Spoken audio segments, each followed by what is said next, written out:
Então, primeiro, gostaria de agradecer, Elisângela, mais uma vez pela apresentação de hoje, também agradecer pela alteração, né, para a gente poder fazer esse seminário online hoje. Então, obrigada, Elisângela, pela disponibilidade, por estar apresentando para a gente mais uma vez e também pela disponibilidade com essa troca. A gente geralmente coloca quem chamou para o seminário para fazer a apresentação, né? Mas hoje a gente tem aqui seu orientador agora do pós-doc, que é o Hugo, né? Então eu vou passar a palavra para o Hugo para ele fazer a condução do seminário de hoje. E antes de passar para o Hugo, na verdade, eu gostaria de agradecer a presença de todos, tanto o pessoal do PPGDE quanto o pessoal da UEL, que está aqui junto com a gente também. Então, bom, ótimo seminário. Obrigada, Elisângela, e obrigada ao Hugo por se disponibilizar a conduzir o seminário. Obrigada. Pessoal, então, boa tarde a todos e todas.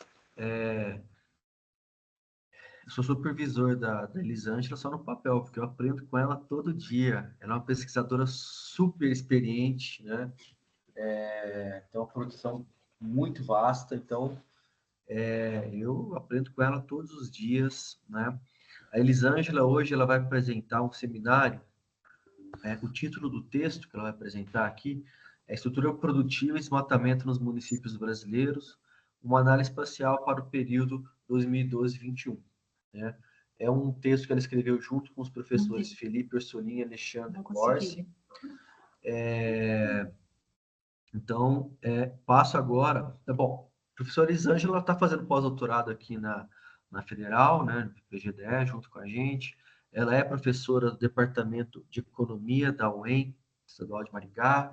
Ela tem graduação e mestrado pela UEM, tem doutorado pela Federal do Rio Grande do Sul, com uma passagem de sanduíche por Illinois, né, Illinois. Ela tem uma produção acadêmica muito interessante.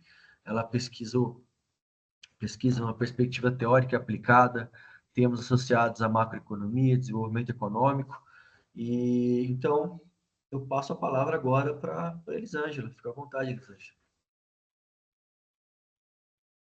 Muito obrigada pela apresentação, professor Hugo. Muito obrigada pela oportunidade, pela segunda oportunidade que o PPGDE está me proporcionando de apresentar um pouquinho das minhas pesquisas, né? Eu sou aluna de pós-doc aqui, né? Estou, na verdade, professora de pós-doc, né? Pesquisadora, visitante, sei lá como, né? Mas e eu resolvi ir para esse campo da questão do meio ambiente, as mudanças climáticas, né? E relacionar com a minha área de pesquisa, que é a parte da mudança estrutural, né? Então, esse é o segundo trabalho que eu tô apresentando nessa linha. E a ideia de apresentar esse trabalho sobre o desmatamento, né, foi um objetivo duplo, né? Um primeiro, meu interesse em saber um pouquinho mais, né, sobre como que o desmatamento ele se dava no Brasil, por quê, onde, relacionado a quê, né? E um segundo, e também parte, foi como parte da disciplina de econometria espacial, né? Que eu cursei no segundo semestre do ano passado com o professor Alexandre Borsi, né?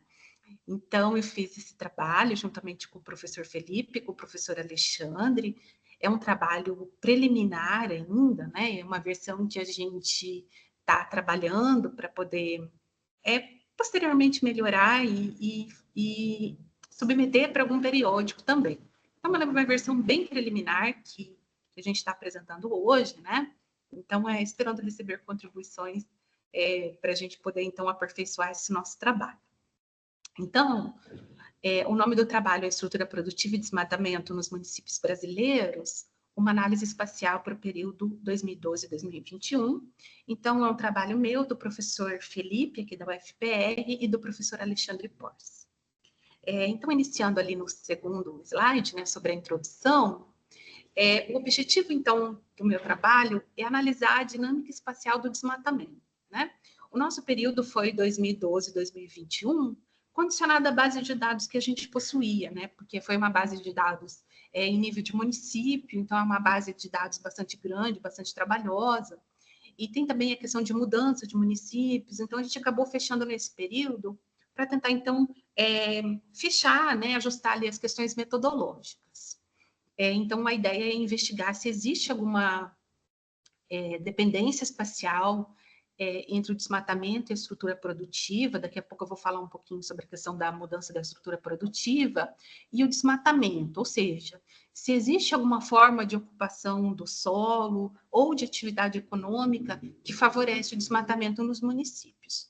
Então, a nossa análise empírica, ela é a análise de dados espaciais. Então, a metodologia em geral do trabalho, né, é uma parte teórica em que a gente revisa a literatura, que fala sobre o desmatamento, buscando entender um pouquinho sobre as causas, as consequências com relação ao desmatamento, né, de acordo com a visão da literatura, políticas públicas, enfim.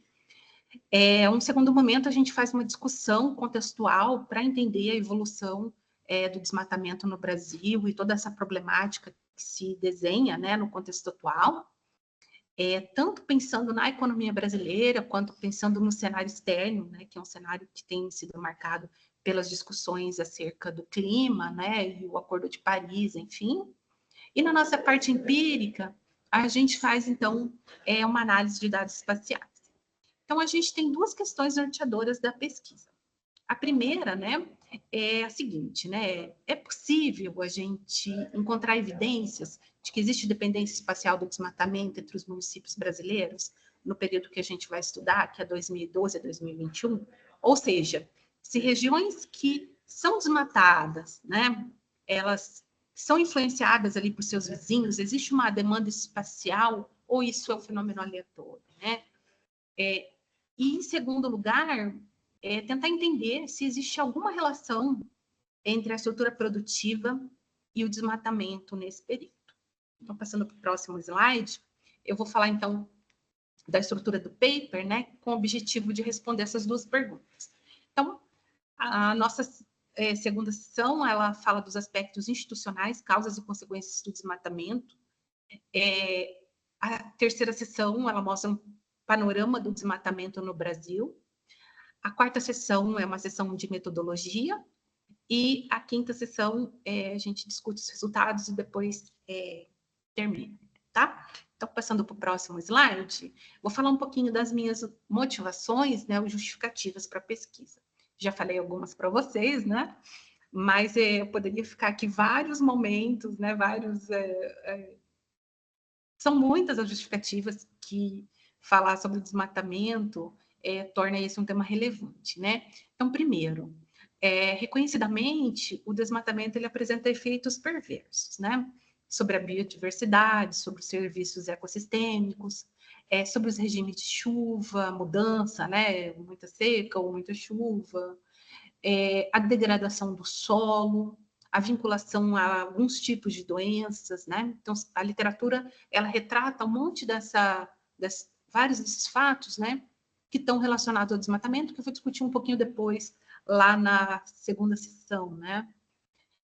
Uma segunda justificativa seria a atual crise, né? Que a gente não chama de crise climática, mas ela é maior que isso, então a gente adereça ela como uma crise socioambiental e que os eventos climáticos eles são apenas uma parte dessa crise, mas se a gente olhar, né, essa questão é uma questão muito maior, né? A gente tem ali a ideia lá dos limites planetários, em que você tem lá uma série de itens e que eles estão sendo afetados por essa crise. Então, ela não é só uma crise do clima, mas ela é uma crise socioambiental, né? E que o desmatamento ele é um dos principais problemas. Por quê? Porque, pensando globalmente, o desmatamento ele é um dos principais vetores para as emissões de gases de efeito estufa, só perde para a produção de energia. Então, o desmatamento ele é um problema, né? E que, sem resolver ele, a questão climática ela não vai ser resolvida, tá? Uma outra justificativa seria controlar o desmatamento, então, como forma de reduzir essas emissões. Por quê? Porque as florestas, elas são responsáveis pela captura ou sequestro de carbono, né? E se a gente olhar para o Brasil, eu vou mostrar para vocês depois na seção 3, né, do paper, o Brasil ele vai ter a década que vai né, a década de 2010, ou entre 2011 e 2020, um aumento das emissões brutas e líquidas. Né? Então, como parte do Acordo de Paris, o Brasil ele havia se comprometido em reduzir essas emissões, mas, pelo contrário, houve um aumento. Né? Então, o Brasil ele se comprometeu a reduzir as emissões em 37% e 43%, respectivamente, em 2005 e 2030, 2025 e 2030. Obviamente, ele não cumpriu nenhuma dessas metas e ele já fez a atualização desses compromissos, mas ele continua indo com o objetivo de atingir neutralidade climática em 2050, que significa que as suas emissões líquidas serão zeradas, né? O tanto que ele vai emitir, ao mesmo tanto que ele vai conseguir sequestrar. E para isso ele precisa das suas florestas, as suas vegetações de modo geral, de pé, né? Além disso, uma outra justificativa são os retrocessos recentes que houveram no âmbito ambiental como um todo, mas que acabaram se repercutindo no recrudescimento do desmatamento no Brasil. Muitas dessas questões aí, elas estão atreladas ao nosso modelo de desenvolvimento, que desde o começo dos anos 2000, ele intensificou, né? Ele se tornou mais intensivo na produção e exportação de produtos primários, ou seja, da agricultura, da pecuária, minerais, e isso promove uma crescente pressão sobre os recursos naturais. Então, no próximo slide agora, né, uma sexta justificativa é que o Brasil, entre 1985 e 2023, que é a base que é coberta pelos dados do desmatamento, né, ele perdeu, em média, cerca de 18,3 milhões de hectares de florestas por ano.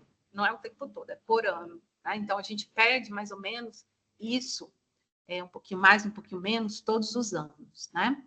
E essas altas taxas de desmatamento, elas têm basicamente um hotspot ali, que a gente vai confirmar depois com os dados, né? Que é a Amazônia e o Cerrado. E que ao longo do período que a gente estuda, ele representa cerca de 85% e 90% de todo o desmatamento que ocorre no Brasil, né? Vem desses dois biomas, né? Além disso, a gente teve um desmonte das políticas e das instituições responsáveis pela proteção ambiental, sobretudo no período 2019 e 2022, né? Vocês devem estar lembrados, né, da questão do diretor do INPE, que foi desautorizado, os próprios ministros do meio ambiente, que eram conectados com as madeireiras, né, enfim. Então, a gente tem uma série de políticas e que elas não estão indo de encontro com os compromissos que o Brasil traçou lá em 2015 e que a proteção ambiental ela fica bastante fragilizada no país, né? Além de tudo, a gente tem aspectos legais e institucionais, não só domésticos, mas no âmbito internacional. No âmbito doméstico, a gente tem um projeto tramitando de desmatamento zero, né, que é zerar o desmatamento até 2030.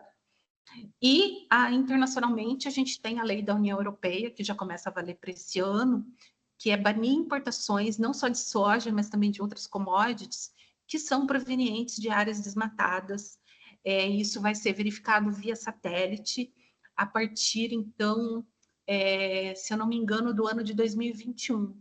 Então, as áreas que tiveram desmatamento daquele período até agora não vão ter entrada mais nos países da União Europeia como parte do programa do Green, da nova política, né, do Parlamento Europeu, então, para fomentar a economia verde.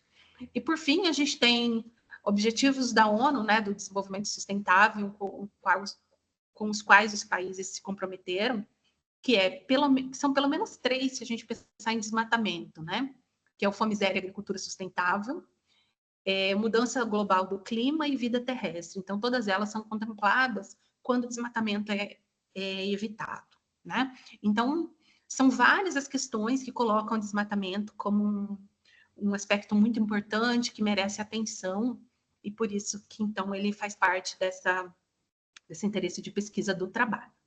Então, passando para o próximo slide ali, né? Então, vou falar um pouquinho de algumas questões institucionais, causas e consequências do desmatamento no Brasil, né? Então, uma primeira coisa, que todos os trabalhos que estudam o desmatamento, eles são claros, né? É tentar mostrar que o desmatamento ele não tem uma causa específica, mas ele tem um conjunto de causas e que são variadas e interligadas, né? E de naturezas diferenciadas, como econômicas, políticas, institucionais, que se entrelaçam e se interpõem e determinam o desmatamento em determinado município ou região, né? Então, a gente tem alguns autores, ali eu não vou citar o nome, mas eu coloquei ali na apresentação, né? Que uma delas é a principal questão do próprio lucro, né, embutido na mudança, na exploração do uso da terra, ou seja, você tem um determinado uso dela, mas se você mudar o seu uso, você vai ter oportunidades de renda que são muito mais elevadas. E isso vai acontecer no Brasil, né, a partir dos anos 2000, com bastante intensidade, principalmente pelo ciclo de commodities, que implicou, então, no aumento bastante forte, né, dos índices de preços desses materiais, como madeira, minério, né? E, junto com isso, a gente tem uma série de coisas que vem junto, que é construção de infraestrutura, rodovias, hidrelétricas, ferrovias, né? Então, uma série de coisas que aconteceram no Brasil, né?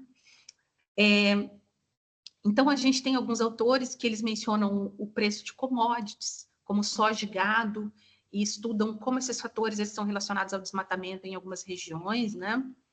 A gente tem também questões como a fragilidade da política ambiental e o afrouxamento regulatório, como eu mencionei para vocês anteriormente, que facilitam ou pelo menos não punem adequadamente infratores ambientais, né? E que, inclusive, elas chegam a áreas protegidas ou que deveriam ser protegidas, né?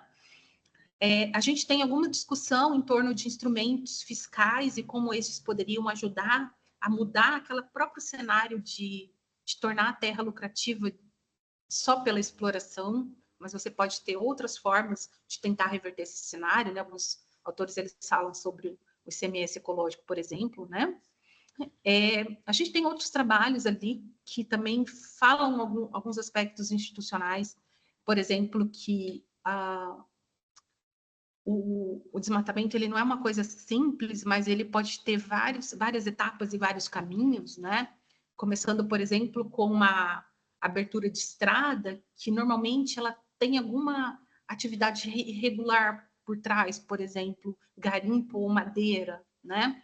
Depois de abandonada essa área, ela pode ser ocupada pela agricultura familiar. Posteriormente, ela é incorporada a grandes empreendimentos agropecuários e ela se torna ou pecuária extensiva, ou soja, ou algo nesse sentido, né? E que é um caminho, então, do desmatamento que não é um único formato de exploração, mas passa por várias etapas, né? E a gente tem alguns trabalhos também que vão na mesma direção do nosso, né? E que eles verificam efeitos de transbordamento entre municípios, ou seja, que existe uma dependência espacial do desmatamento na medida que ele é um fenômeno localizado, mas os municípios que estão próximos de outros municípios que também são desmatados, né? E que são facilitados por falhas na fiscalização. Então, essas são algumas das causas, né? Eu vou passar agora para o próximo slide, que ele fala das consequências do desmatamento. Bom, essa eu vou falar só algumas rapidamente, né? Mas eu já coloquei algumas ali na justificativa, né? Mas uma das mais, na minha opinião, né, que são mais assim centrais, diz respeito à perda da biodiversidade, né? Isso é uma coisa que a gente não recupera mais. Muito já se foi perdido, né? Muitas espécies já desapareceram, muitas estão em grave perigo de extinção, né? Então, a questão da preocupação com a biodiversidade, na minha opinião, ela é central, né? E juntamente a essa, a gente tem a questão climática, que a gente mencionou, do sequestro de carbono e a degradação do solo, de todas as formas que acontece por conta do desmatamento. Tem alguns estudos, né, que eles mostram que o desmatamento ele reduz o volume de chuvas e ele afeta a produtividade da agropecuária um estudo, no caso, para a Amazônia, mas tem para outras regiões que vão nesse sentido, né? Então, é um motivo para entender que o desmatamento, ele é prejudicial, né, à produtividade como um todo. Um segundo ponto é que áreas desmatadas apresentam regeneração frágil, né? Isso é bem importante, porque acredita-se que tudo pode ser recuperado, né? Então, não tem problema, desmatou, a gente vai e replanta. Por exemplo, o Paraná é um dos estados que mais replanta ou repõe muitas árvores, né? Para tentar recompor as suas matas, né? O Paraná está dentro do bioma da Mata Atlântica e que é um dos mais devastados, né? Mas, segundo alguns trabalhos, isso não é a mesma coisa. Por que não é a mesma coisa, né? Porque quando você desmata uma área, você prejudica a biodiversidade daquela região. Na medida que as árvores que vão brotar, a rebrota dessas árvores, não vai ser igual às árvores anteriores. Então, você vai favorecer o nascimento de árvores mais finas, com uma copa menor, que não vai trazer de volta, né, ou não vai permitir a sobrevivência de espécies mais diversificadas. Então, você vai ter apenas a sobrevivência daquelas espécies mais generalistas que vivem em todos os lugares. Então, você prejudica fortemente a biodiversidade, né? Você tem impactos também na saúde, no sentido de que vários trabalhos, eles buscam associar o desmatamento que acontece numa região com a volta de alguns tipos de doenças e mesmo doenças que teriam números menores, né, que poderiam voltar por conta ou associadas ao desmatamento, como, por exemplo, é o caso da malária, da leishmaniose, insetos, né, peçonhentos, animais peçonhentos, são alguns estudos também retratam. E tudo isso implica em aumento dos gastos públicos, né? Então, você tem um impacto ali na saúde pública também. Tem outros trabalhos, né, que eles retratam o comprometimento das florestas em sua capacidade de absorver o carbono e agravando a questão do aquecimento global. Então, alguns autores, eles até estimam, né, que no período de 2019 a 2022, o Brasil teve um custo global de 238 bilhões decorrentes das emissões que vieram do desmatamento e que não foram sequestradas pelas florestas. Por quê? Porque o desmatamento cresceu numa velocidade muito mais elevada, né? Então, passando para o próximo slide, eu vou passar para a terceira seção do trabalho, que é a seção do panorama do desmatamento no Brasil. Então, aqui tem uma figura acerca da área desmatada por biomas, né? Então, a gente tem aqui a Amazônia, o Cerrado, que são esses em azul e em cinza, essas barras maiores, né? E a gente tem ali a Caatinga, que é aquele cinza mais escurinho, o amarelo a Mata Atlântica, o Pantanal essa linha azul, né?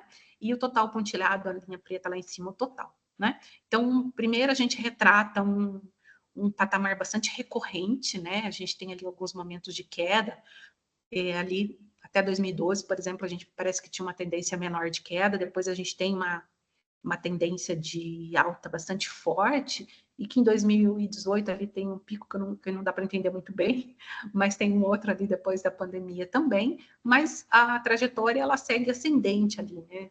Se você olhar, a gente não tem uma tendência de reduzir o desmatamento, pelo contrário, né? Os dois biomas mais afetados, eles são também um dos mais importantes, não só para o Brasil, mas para o mundo como um todo, que é a Amazônia, né? A Amazônia ela veio tendo uma redução do seu desmatamento graças a várias políticas que foram adotadas, mas essa redução ela se reverteu, né? Ali após 2013. De qualquer modo, o Cerrado e a Amazônia junto, eles correspondem anualmente a cerca de 85 a 90% de todo o desmatamento brasileiro. O restante fica por conta dos outros biomas, né? A gente percebe que o Cerrado ele foi mais desmatado de todos os biomas, né? Só há uma reversão ali no período de 2023 que a Amazônia supera o Cerrado. Então, isso pode ser entendido, né, como o fato do do Cerrado ele ter lá, né, ele comportar os diversos municípios ou os estados que foram parte da expansão da nova fronteira agrícola, que não é tão nova assim, mas que ela ganhou um novo alento a partir de 2015, por exemplo, com o estabelecimento da região da Matopiba e da Amacro, né? Que Matopiba são os estados Maranhão, Tocantins, Piauí, Bahia, né? E a Macro é a Amazônia, o Acre e Rondônia, se eu não me engano. Me perdoem se eu errar. Mas é que foram regiões de desenvolvimento da agropecuária formalmente estabelecidas pelo governo federal ali por volta de 2015 e que elas vão ter um plano para o seu desenvolvimento, e o plano para o seu desenvolvimento tem a ver, então, com a expansão da fronteira agropecuária, e muito do desmatamento, né, ele é aquele desmatamento controlado ou autorizado pelo próprio Estado, né. Na Amazônia, a reserva legal que tem que ser deixada nos estados é 85%, né? E nos estados do Matopiba é 35%, ou seja, até esse montante, então, é permitido o desmatamento, né? Passando para o próximo slide ali, eu vou falar um pouquinho, então, da mudança estrutural do Brasil, que tem a ver, então, com aquela segunda questão que a gente quer tentar investigar. Então, se o fato do Brasil passar a ser predominantemente agrário exportador a partir dos anos 2000, se tem a ver com a questão do desmatamento, né? Então, o que é essa mudança estrutural que a gente fala? Então, é uma situação na qual a agropecuária, né, os serviços primários, os produtos primários, eles crescem numa velocidade maior e acabam se tornando relativamente mais importantes que os demais setores da economia. Por exemplo, a agricultura, a indústria e os serviços, né? Então, a gente consegue observar aqui, claramente nesse gráfico, né, que a indústria, ela se manteve, né? A indústria é essa azulzinha, que tem dois eixos aqui, tá? Então, a indústria, ela está no eixo da direita ali, então, ela, na verdade, ela se manteve ali até por volta de 2014, depois ela caiu um pouquinho, e caiu mais um pouco ali a partir de 2020, resultando numa queda líquida, então, do seu PIB, né, do seu valor adicionado. A gente vê que a agricultura, que também está ali no eixo da direita, né, ela tem um aumento bastante importante, a gente vai falar um pouquinho das cifras depois, e os serviços que também sobem, mas sobem proporcionalmente bem menos. Então, o que acontece, né, o Brasil, ele volta a sua produção e as suas exportações para os produtos de origem primária, né, soja, os minérios, enfim. Então, né, em suma, esses dados do contexto que a gente menciona, entre 2011 e 2023, cerca de 85% a 90% do desmatamento está nos biomas do Cerrado da Amazônia. O Cerrado, proporcionalmente, ele é a principal frente do desmatamento, superando a Amazônia em todos os anos, exceto 2023, né? Aquela região ali conhecida como Matopiba, mas também outras regiões ali como o Mato Grosso, o Mato Grosso do Sul, Minas e Goiás, vão responder ali por cerca de 81% do desmatamento, né? E a Matopiba é a área estratégica para a expansão agropecuária atualmente, e ela está predominantemente no Cerrado, né? A gente vê um avanço desse modelo que eu mostrei agora no gráfico anterior para vocês, do modelo agroexportador. Então, a agropecuária, ela cresce 45% entre 2011 e 2023, que é o período ali próximo do que a gente estuda, né? A indústria de transformação, ela cai 16% e os serviços, eles aumentam 14,2%, ou seja, uma queda e um crescimento modesto. Então, a agricultura, ela é realmente a fonte principal ali da expansão das atividades econômicas, né? E isso se reflete até numa tendência importante, que é o fato da agropecuária estar em torno de 4,8%, 5% e pouquinho ali por cento desde o início dos anos 2000, e ela passa ali a 7,14% do PIB em 2023. Ela já ultrapassou 7% no ano de 2020, né? Então, uma tendência importante da reprimarização e que se reflete na nossa pauta exportadora também, né? As exportações da agropecuária, elas sobem de 12,32% do total das exportações brasileiras para 23,93%, né? O que representa o dobro, basicamente, em termos percentuais, mas em termos econômicos, né, a gente tem ali uma que passou de 31 para 81 bilhões. Né? Então, uma expressiva mudança estrutural que aconteceu na economia brasileira, então, nesse período que a gente está vendo, mas que ela vem um pouquinho antes, né? Ela vem ali, basicamente, desde os primeiros meados ali dos anos 2000, tá? Essa expansão, obviamente, ela tem a ver com esse reflexo que há sobre o uso da terra, né? Ou seja, tornar mais lucrativo algumas atividades. A gente tem ali que entre 85 e 2022, a lavoura temporária ela vai triplicar no Brasil, né, a área plantada, e a soja ela vai multiplicar por 9. Né? Então, a gente tem ali um dos principais produtos dessa expansão, a soja. E a agropecuária, ela passa a ser a atividade principal de 60% dos municípios em 2022. Ela era 48% em 2012. Né? Então, a gente tem ali esse processo que a gente chama de reprimarização da economia. Então, eu passo agora para o próximo slide, que na verdade, eu vou falar assim rapidamente da metodologia, não vou entrar nela, né? Mas então a gente tenta investigar se existe uma dependência espacial do desmatamento, né? Tendo em conta essa relação de vizinhança, ou seja, se é possível que essa relação de vizinhança ela tenda a compartilhar características próximas ou se influenciar mais do que regiões que estão distantes, né? Então, a gente busca identificar alguns padrões espaciais, e aí das formas de medir, né, é através do IDMORAN, que vai mostrar se existem padrões onde você tem uma situação do comportamento do desmatamento e da indústria, ou uma situação que isso não é muito bem verificado, né? Então, a gente observa ali a existência de clusters, né?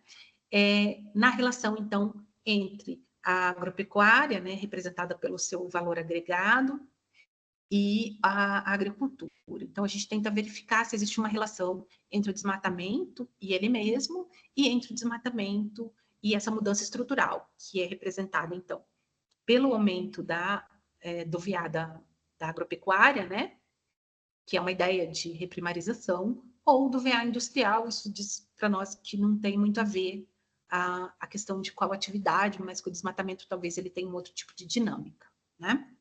Então, passando ali para o próximo slide, né? Quais dados a gente utilizou e quais variáveis que a gente investigou, como que a gente fez isso na pesquisa, né? Então, a gente considerou o PIB da agropecuária, que é o valor adicionado da agropecuária, o valor adicionado da indústria de transformação e o valor total, que é o PIB, né, dos municípios. Então, a gente usa em termos percentuais. Então, a gente olha o VA da agropecuária em relação ao VA total, ou seja, a participação da agricultura naquele município e a participação da indústria naquele município em relação ao seu PIB total, né? Então, essas duas variáveis a gente tirou do IBGE e também para o desmatamento, a gente utiliza a área desmatada em hectares, também em nível municipal, para tentar buscar fazer essa associação, e os dados a gente retira do INPE, né, que é o Instituto Nacional de Pesquisas Elisa, Espaciais. uma coisinha. Se você passou o slide, ele não passou aqui, tá? Ainda de 4 ponto metodologia, é isso? Eu estou no 4.2 agora. Ah, tá. Beleza. Estou no 4.2. Estou explicando ele. Obrigada, Hugo. Então, a nossa primeira viagem, vontade de viajar, a nossa primeira variável, né? Ela se refere, então, ao valor adicionado do agro, e aí a gente olha ele, então, em termos do PIB do município e a gente faz o cálculo da taxa de crescimento acumulado. Por quê? Porque a gente quer entender como o crescimento ao longo do tempo dessa variável ela tem a ver, então, com a expansão do desmatamento naquele mesmo município. Então, a gente olha a taxa de crescimento acumulada da produção agropecuária, que representa a soma das variações percentuais da agropecuária em relação ao valor total, né, do valor adicionado nos municípios. Então, o que significa? Né? A gente quer entender como que, por exemplo, desmatou 1% esse ano, 2%, então a gente faz o somatório desses percentuais em relação ao PIB municipal, claro, para tentar entender, então, a trajetória, né, ou total ali, que aconteceu ali em relação à variação do agro naquele município. A mesma coisa em relação à indústria, e para o desmatamento, a gente observa a taxa de crescimento acumulada da área desmatada em relação à área total do município, né? Então, se o município, a cada ano, ele desmata 5%, então, a gente tem ali ao final do período, sei lá, vamos supor, 50% da área desmatada do município. Essa é uma hipótese, só para vocês tentarem entender como que a gente construiu essa ideia, né? Então, eu já passo aqui para os resultados, antes de entrar lá nas correlações, eu vou mostrar um pouquinho. Já mudei de slide, tá? O slide 5, resultados de discussão. Então, aqui é o comportamento, né, a distribuição espacial do valor adicionado da indústria, né? Então, o que a gente percebe aqui, né? Então, agora eu vou pegar um pouquinho das minhas colas. Ele não, o slide não se alterou. Ah, agora se alterou, pronto. Que às vezes tem como que é, um delay? Não. Então tá, então vocês estão vendo os dois mapas, né? Então, são dois mapas que mostram o comportamento do valor adicionado da indústria nos municípios brasileiros em 2 subperíodos, né? Então, a gente usou o primeiro subperíodo, que foi de 2012 até 2017, e o segundo subperíodo, que pegou o período todo, né? Então, para a gente tentar entender qual foi a dinâmica, né? O que aconteceu, se tem algum reflexo ali naquele primeiro período, se ele desaparece no período como um todo, né? Então, o que a gente consegue ver, né? Onde a indústria cresceu acima de 90%, né, que são esse laranja mais escurinho, ou vermelhinho, que é acima de 99%, são lugares que a indústria ela teve expansão, né? Então, o que a gente observa? A gente observa ali no primeiro período, né, que tem regiões ali, principalmente no centro-oeste e no norte, que teve alto crescimento, né? Mas a gente tem isso bem pulverizado. Em todo o território brasileiro, a gente tem essa pulverização e uma maior concentração ali de altas taxas de crescimento do valor adicionado da indústria nesse período.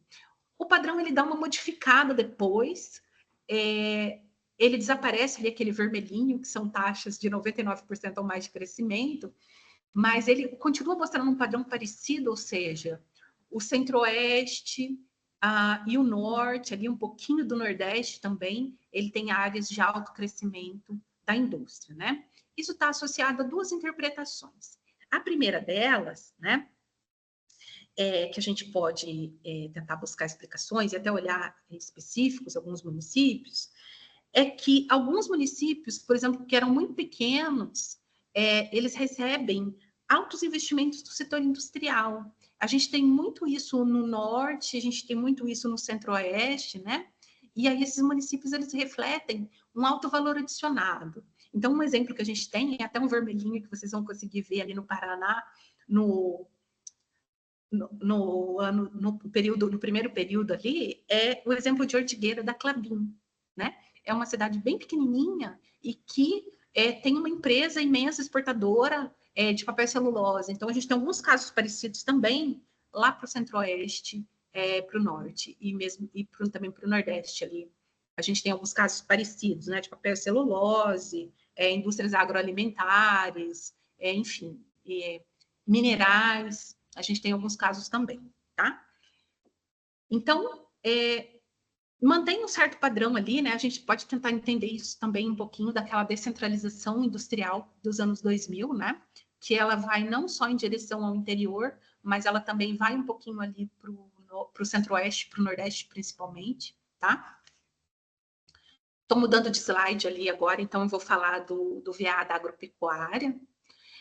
O VA da agropecuária, ele mostra um padrão ali de VA adicionado mais alto, que é o vermelhinho e aquele laranja mais escuro, em alguns pontos específicos, né? Se a gente olhar, está um pouco pulverizado para o Brasil como um todo, mas a gente tem alguns pontos específicos no extremo sul do Brasil, no centro-oeste e no norte, e um pouquinho menos no nordeste.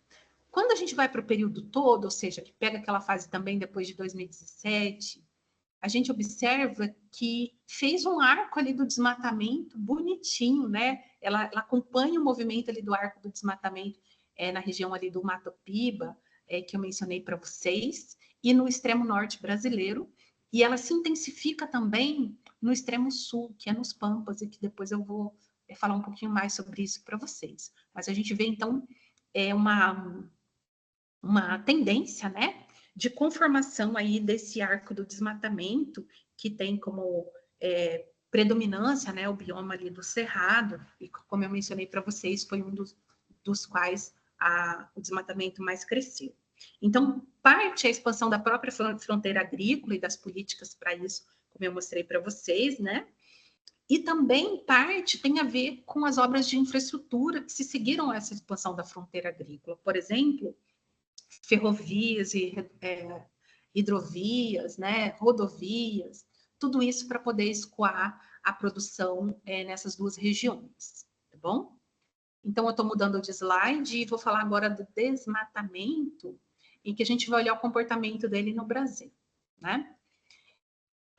A gente vê ali municípios que têm maiores taxas acumuladas de desmatamento ao longo do tempo, em parte ali do Nordeste, do Norte, um pouco ali no Centro-Oeste, e um pouco no Sul, né? Um padrão que já está meio que se delineando ali, mas ele fica bem mais claro quando a gente olha no período como um todo, e aí a gente vê também, né, como que o desmatamento, ele interiorizou, houve basicamente uma interiorização do desmatamento, e ele se torna bastante forte, com taxas acumuladas de 90% ou mais, em boa parte da região Centro-Oeste, Norte, Nordeste e o Extremo Sul. O Extremo Sul, inclusive, ele atinge taxas superiores a 99% nesse período, e alguns pedacinhos ali também da região do Norte e Nordeste,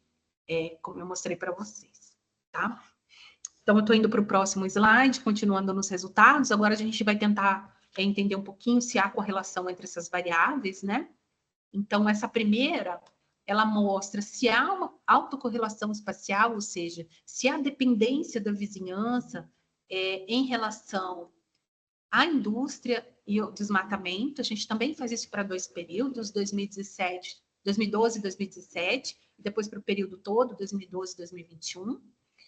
A gente observa, em primeiro lugar, que considerando a presença de indústrias, não é possível dizer que haja uma correlação positiva e forte entre o VA industrial acumulado e as taxas de desmatamento acumulada, né? Então, a gente tem um ID-Moran de 0,001 no primeiro período e 0,025 no segundo. Então, embora seja positivo, a gente não pode dizer que é significativo, porque elas são muito baixas, né?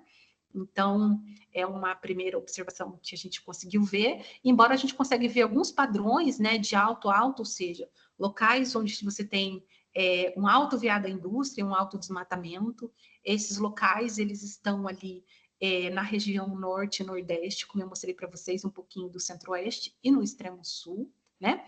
E um outro padrão também interessante, né, que a gente poderia olhar também é esse low-high, né, que é o baixo indústria e alto desmatamento, que também mostra o oposto, né, que são lugares onde não tem indústria e que o desmatamento é alto e que são todos esses azulzinhos mais claros aqui, né, e que dá uma amostra também para a gente que isso pode ser um padrão espacial que a gente vai conferir agora no próximo slide, tá?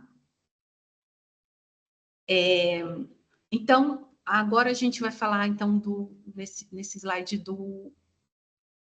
da autocorrelação espacial entre a variação da taxa acumulada da expansão do VA da agropecuária e da taxa acumulada do desmatamento.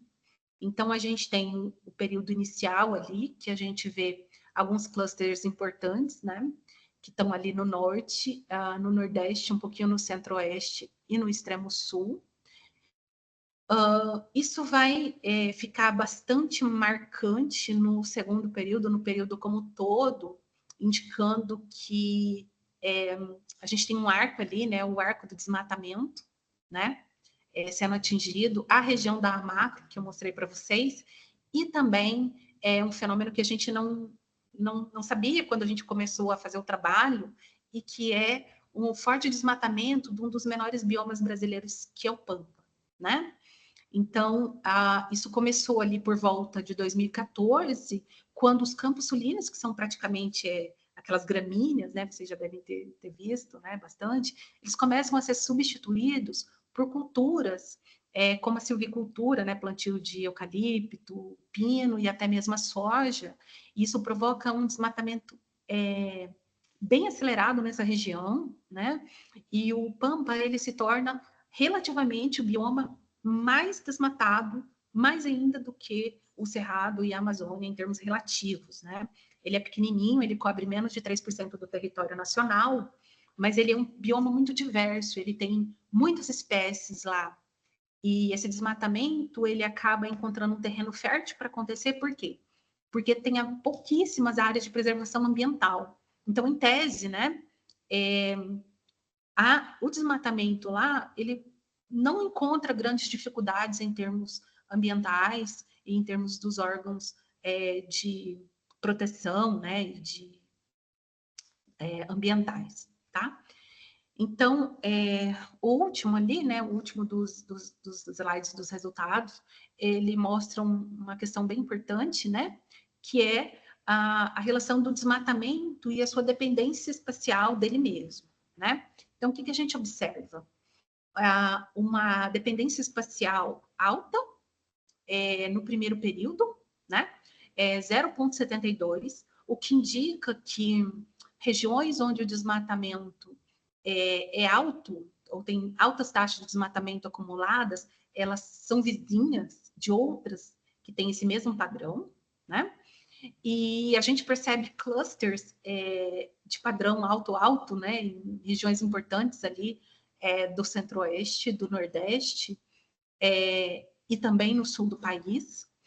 Esse fenômeno ele se intensifica, vocês conseguem perceber que o mapa fica bem mais vermelhinho na região norte e nordeste, pedacinho do centro-oeste, e no extremo sul, no período como um todo, né? Indicando, então, que o desmatamento ele é um fenômeno que tem uma dependência espacial regional importante, né? E então isso é importante para a gente compreender e, inclusive, formular políticas que possam vir de encontro a esses aspectos específicos do desmatamento, né? Então, finalizando ali um pouco de tudo isso que a gente mencionou, né? Os nossos resultados, eles sugerem que o padrão espacial do desmatamento, ele é bem delineado, né? E, em parte, ele é aderente, né, a essa reconfiguração estrutural da economia brasileira, que foi na direção das commodities desde o início dos anos 2000, né?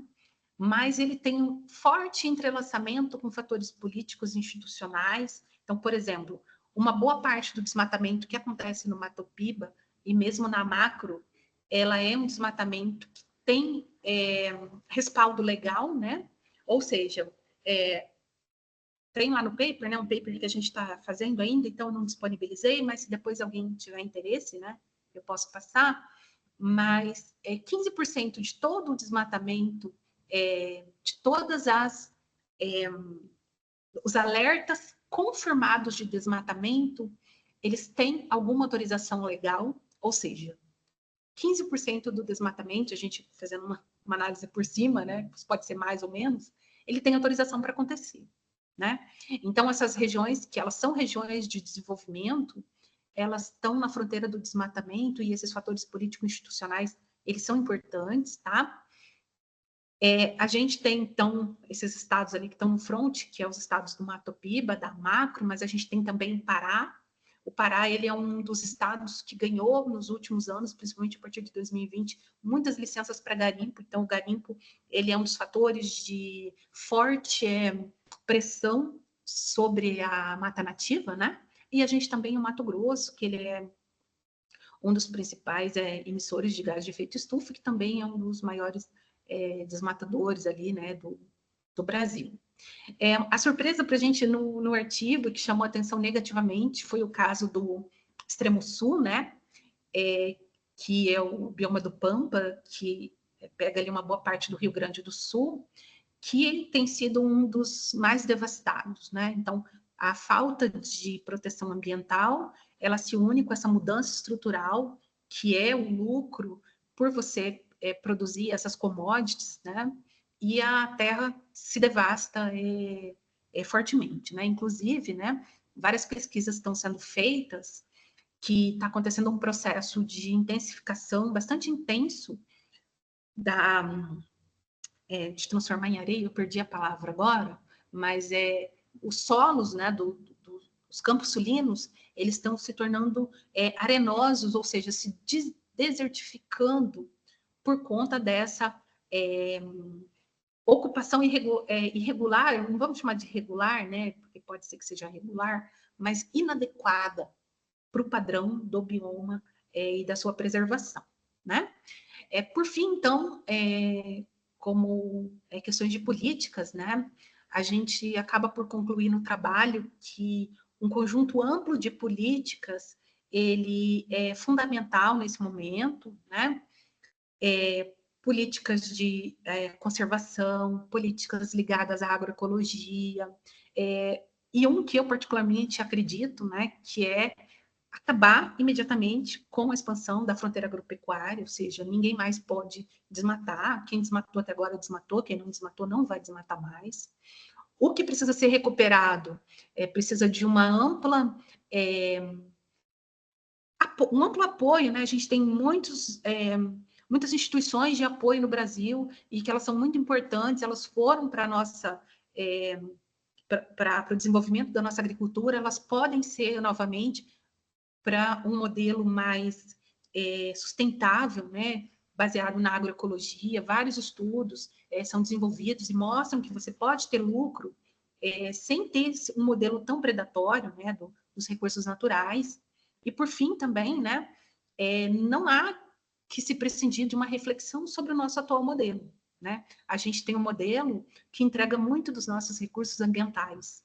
E, de fato, né, seus efeitos econômicos, sociais e ambientais não têm sido, talvez, compensadores, né, econômica, social e principalmente ambientalmente, dos custos que ele tem levado, né? Então, com isso, eu encerro a minha apresentação. Eu agradeço a presença de todos vocês, agradeço o convite do PCE, né? Agradeço os professores Felipe, Alexandre, que contribuíram, né? Tanto colocando a mão na massa quanto com ideias, e também ao professor Júnior, que não pode estar presente, mas que leu e fez comentários importantes sobre o trabalho. E eu fico à disposição, né? É um paper que a gente escreveu uma versão preliminar, mas que daqui uns dias deve estar aí, pipocando por aí, né? Nos congressos, nos periódicos, se Deus quiser, né? E que se alguém quiser ou quiser conversar, né? Fica à vontade, eu estou à disposição, tá? Muito obrigada e fico à disposição se alguém quiser perguntar alguma coisa. Muito obrigado pela excelente apresentação, professora Elisângela. Agora, a gente vai passar por um debate, né? Para uma conversa com nossos pesquisadores de mestrado, pesquisadores de mestrado e doutorado. Eu vou abrir a palavra para eles e elas, tá bom? Sempre pipoca bastante, assim, tem 20, 30, 40 perguntas, enfim, a gente fica até quase 5, 6 horas da tarde por causa das perguntas. Sim, eu vou responder aqui na minha sala pessoalmente, aqui no PPGDE. Depois. Então, nós já temos uma primeira mão levantada. Mirela, fica à vontade. Depois o Apladinei. Olá, professora, está todo mundo me ouvindo? Oi, tudo bem? Mirelle está ouvindo perfeitamente. Professora, como é um artigo preliminar, e aí eu fiquei ouvindo sua narrativa, eu fiquei curiosa, talvez pela base de dados do Sysbov, que dá para rastrear o gado, né? Seria interessante, também eu não sei o nível de disponibilidade desses dados, que é do governo. E eles também estão lançando, tentando implementar uma forma de melhorar a rastreabilidade, né? Então, eles divulgaram até o final do ano passado, mas nesses últimos 4 meses eu não vi nada de novo, que é o Plano Nacional de Identificação Individual de Bovinos e Búfalos, que é para cumprir, né, o controle de emissão de gases de efeito estufa. Então, como ainda é uma base futura, que se de fato eles conseguirem levar isso para frente no Congresso, seria uma boa base de dados para a gente conseguir rastrear bem a questão do desmatamento, mas o Sysbov ele já existe, né? Talvez poderia ser uma base a considerar. O que você acha? É o seguinte, né? Uma das implicações de políticas ali que a gente até colocou no paper, né? Na verdade, não é assim tão preliminar, porque a gente já, na verdade, está com o Alexandre nesse momento, ele está fazendo os últimos retoques, assim, ele quer mudar umas coisinhas lá, mas a gente tem, assim, basicamente uma versão, né? Mas sim, essa parte da rastreabilidade, ela é uma das mais importantes. Só que ela não é novidade, né? Ela é desde a moratória do soja, lá que, se eu não me engano, é de 2009, né?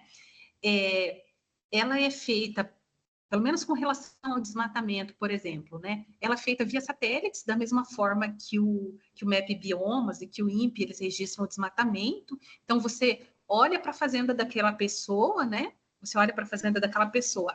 Tinha tanta... Quando ele chega, por exemplo, ele tem um código, esse código ele é escaneado, mostra a área que ele pertence. Então, quando ele está lá vendendo o gado dele, por exemplo, lá no frigorífico, né? Bom, a sua fazenda nesse ano aqui de 2021 tinha, sei lá, 100 hectares, agora tem 98. Então, ela é uma fazenda desmatada, né?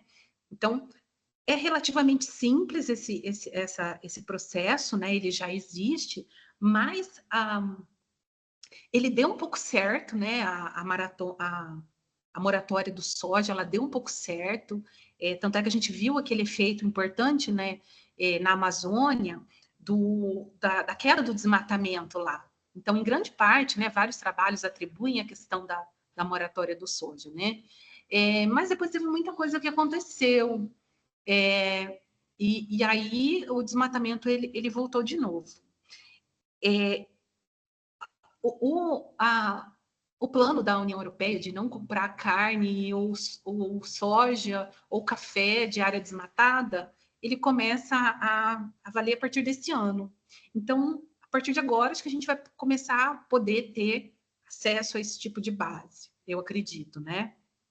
Mas eu não busquei a princípio assim, quanto do desmatamento ele vinha, né, dessas áreas, ou era área ilegal, mas a gente tem lá no relatório anual do desmatamento algumas informações que são importantes, né? A gente tem algumas informações que uma grande parte cruza com áreas que tem cadastro rural, a gente tem uma grande parte que cruza com áreas indígenas, de proteção indígena. Então, você tem como saber onde que está o desmatamento e de que tipo de estabelecimento ele saiu, né? E com uma previsão relativamente correta, né? Então, eu acho que essas bases de dados elas vão ficar mais aperfeiçoadas e quem sabe daqui a uns dias a gente vai conseguir fazer um trabalho tentando contemplar isso que você falou, né?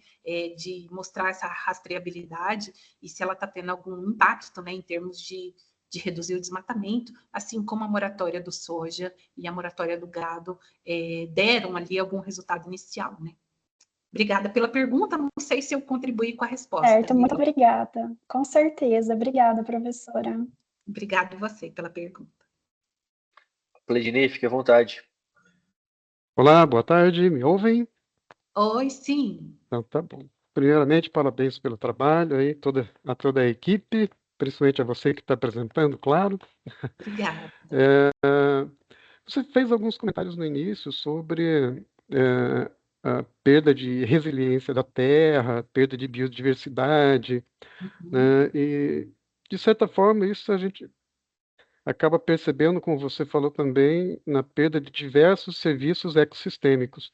E em relação a isso, é, e que tipo de base, claro, tentando explorar a tua experiência aí nesse tema, né? A Que minha tipo, pouca, tá? Lembrando que eu vim estudar isso no pós-doc faz menos de um ano. mas você está se dedicando bastante aí, eu sei que tem uma equipe muito boa aí trabalhando contigo, né? E a gente acaba, com uma boa equipe, a gente acaba diminuindo a curva de aprendizado, tenho certeza. Sim, Mas existe uma base de dados para a gente acompanhar essa evolução da perda dos serviços ecossistêmicos ou da transformação disso? Aí eu não sei se existe assim, mas eu tenho a impressão que a gente pode encontrar algumas coisas se a gente procurar bem, né?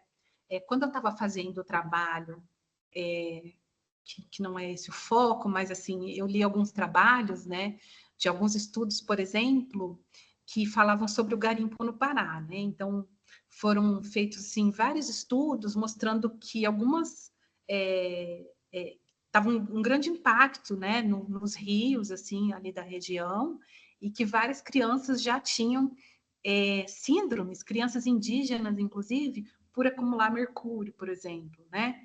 Então, você tem ali uma perda, né, clara ali, as pessoas não estão mais utilizando aquele serviço que antes era disponível, porque o rio ele não era limpo, né? Mas uma base assim, específica, onde a gente poderia ver essas perdas aí, né? Eu não sei. Eu vi um outro trabalho também, de um projeto, se não me engano, que é da UFMG, que chama-se Cisbiota, que é esse pessoal que tentou mostrar que como que lugares desmatados, eles não levam ao... Se você reflorestar, né, ou se ele nascer sozinho, de uma chuva ele brotar, ele não é a mesma coisa em termos de oferta de serviços ecossistêmicos, né, e biodiversidade como era antes, que é o projeto Cisbiota. Talvez tenha alguma coisa por lá, né? Eu só li esse trabalho, né? Foi um trabalho publicado num periódico internacional, ele deu bastante repercussão, né?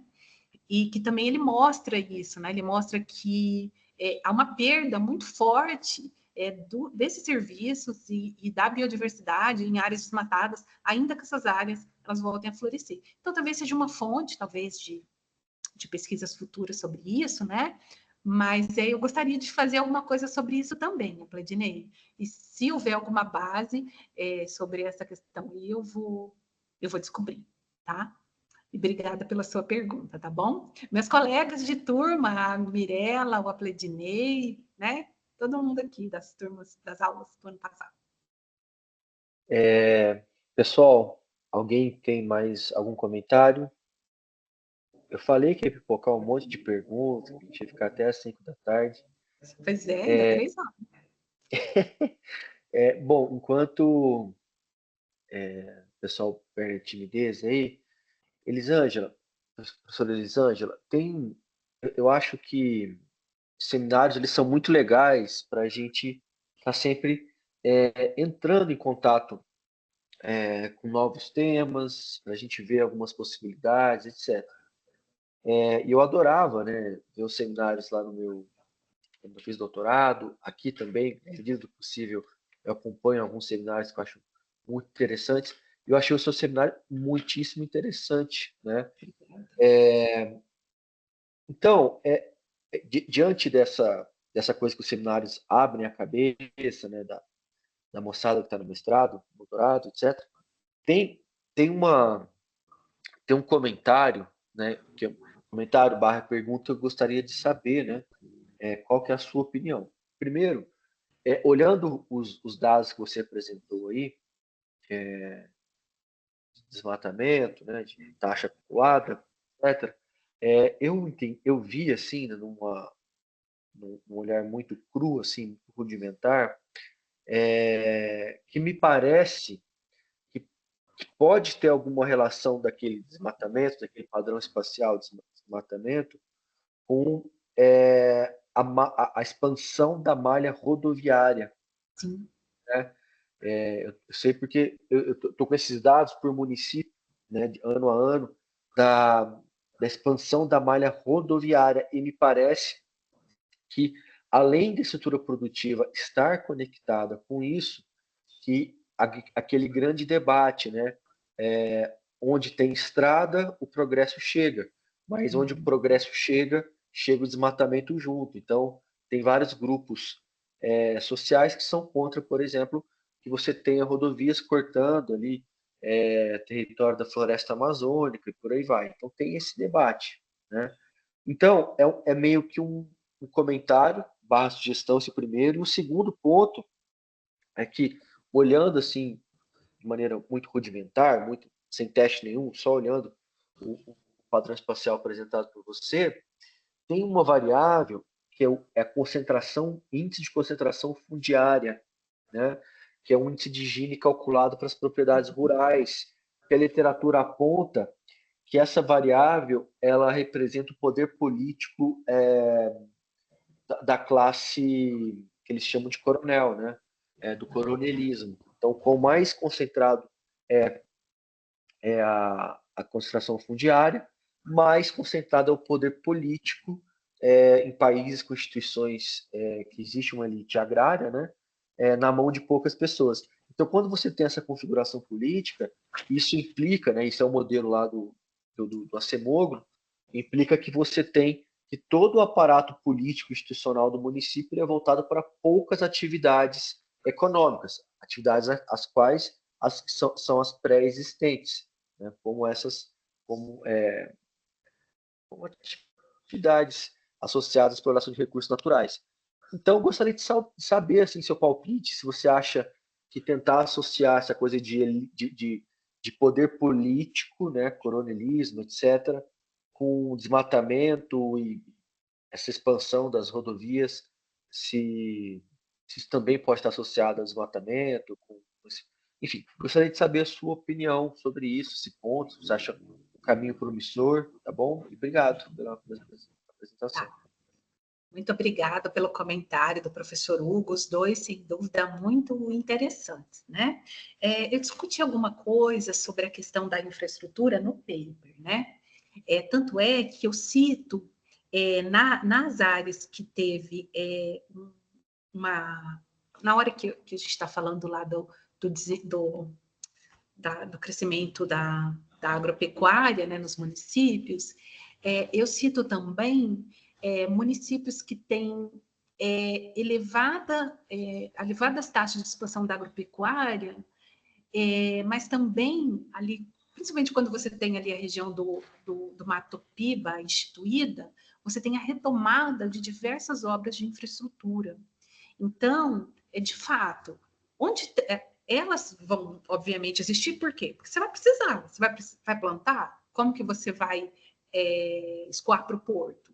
Você vai ter uma hidrovia? Sim, retomou a hidrovia, mas também ferrovias, né? Foram retomadas a ferrovia Norte-Sul, por exemplo, né? A Leste-Oeste, a hidrovia Tocantins-Araguaia. Então, várias delas foram retomadas nesse contexto 2014 e 2015. E o objetivo é justamente fornecer essa infraestrutura necessária para o desenvolvimento daquelas duas regiões que foram consideradas como parte do desenvolvimento agropecuário pelos decretos do governo. Ou seja, não dá para você indissociar, né, dessa questão da mudança estrutural as obras de infraestrutura. Uma vem por causa da outra, as duas vêm ao mesmo tempo, mas elas estão ali indissociadas, uma vai ter que vir, porque se não tiver essa infraestrutura, a região ela não vai se desenvolver, né? E a gente tem ali a retomada de várias dessas obras naquele período, né? Então, esses são fatores de desmatamento, né? Sem dúvida nenhuma, eles estão elencados ali, tanto é que tem regiões que a gente mostrou lá, né? Que tem alto desmatamento, mas tem baixa indústria e também tem baixa agropecuária. O que está acontecendo lá? Está abrindo uma rodovia, né? Enfim, está acontecendo um garimpo, está acontecendo alguma coisa ali, né? Então, tem todas essas situações lá, a gente colocou no texto, tá? E você tem toda a razão em mencionar isso. Obras de infraestrutura, né, como eu mencionei lá da parte da literatura, né, vários trabalhos, eles reforçam que as infraestruturas são vetores de desmatamento, né? E que, inclusive, se de fato você quer preservar, você tem que parar de fazer esse tipo de coisa, né? Deixar a Amazônia lá sem passar nenhuma estrada pelo meio dela, né? Esse tipo de coisa, né?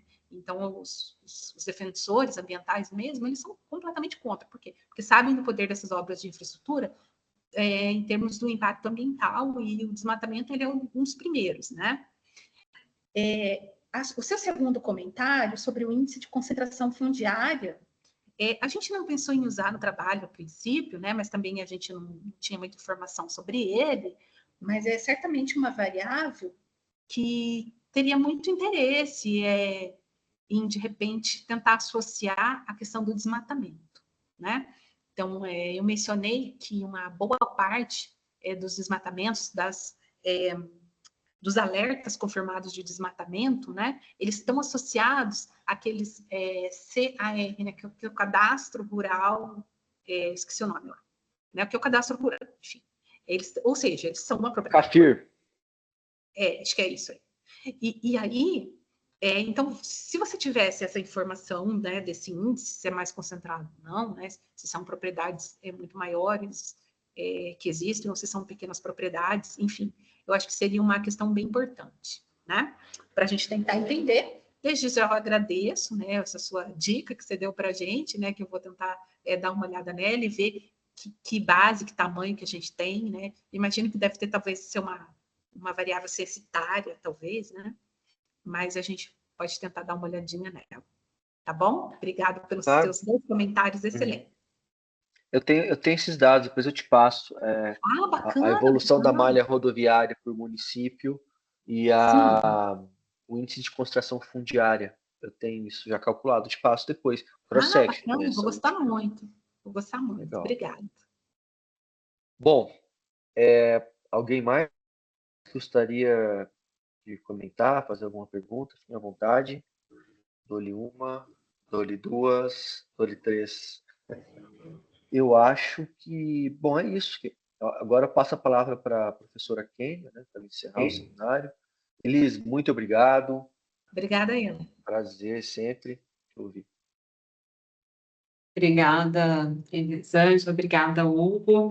Foi muitíssimo interessante, Elisângela. Depois a gente conversa também mais um pouquinho sobre os dados. Estou doida para ver se vocês já tentaram algumas outras coisas, né, lá dentro da espacial, enfim, o que vocês estão imaginando aí para frente. A gente tentou algumas coisas, mas é uma base que tem muito zero, sabe? Sim. Aí nossa ideia inicial, né, aproveitando, então, uma justificativa, por que vocês fizeram só isso? Parece a quinta série.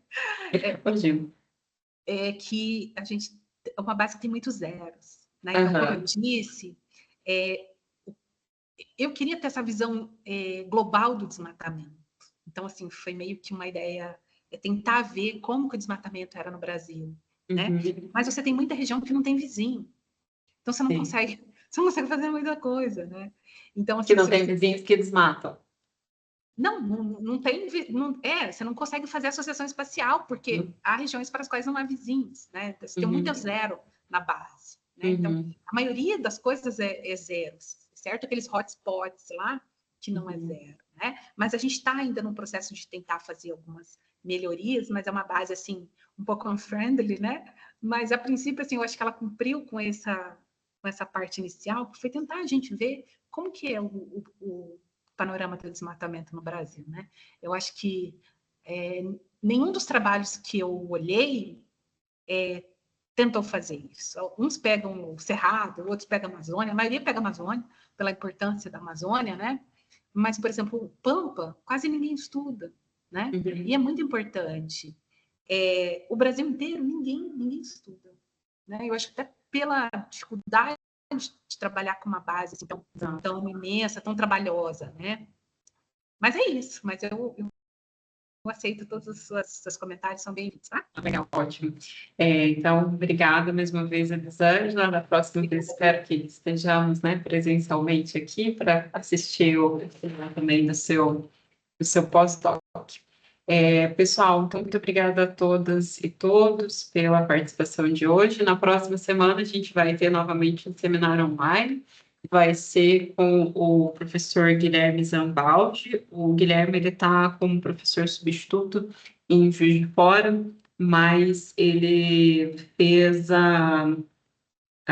o doutorado dele lá em Recife. Então, ele também trabalhou com modelos de crescimento, etc., mas pegando uma visão, imagino que seja nessa área, o seminário da próxima semana, então.